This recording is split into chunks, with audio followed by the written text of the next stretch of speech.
জয়গুরু। পরম প্রেমময় শ্রী ঠাকুর যাজক সম্পর্কে কি ভাবধারা ব্যক্ত করছেন তা আজকে আপনাদের সামনে উপস্থাপন করছি। সকলে মন দিয়ে শুনবেন। যাজক হবে মঙ্গল পাগল মানুষ। তার সবসময় বুদ্ধি থাকবে কি করে মানুষকে মঙ্গলের অধিকারী করে তোলা যায়। সর্বমঙ্গলময় পুরুষ হলেন ইষ্ট। তাই ইষ্টকে কার মধ্যে কেমনভাবে স্থাপন করা যায় এই তার বুদ্ধি।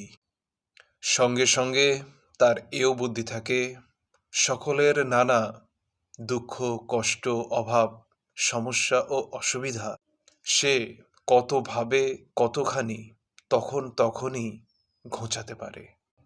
এই যে সক্রিয় আঁকু পাকু তা তার জ্ঞান ও শক্তির দরজা খুলে দেয়। সে পারেও অনেক কিছু করতে।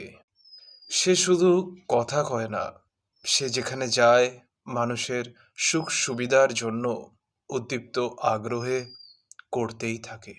আর কিছু না পারলেও তার দরদি অন্তর দিয়ে তার স্পর্শ দিয়ে মানুষের প্রাণে তখনই একটা নতুন উল্লাস জাগিয়ে তোলে। যার কাছে যায় সে মুহূর্তের জন্য হলেও এক নতুন স্বাদ অনুভব করে। এও কি বড় কম কথা? জয়গুরু সকলকে।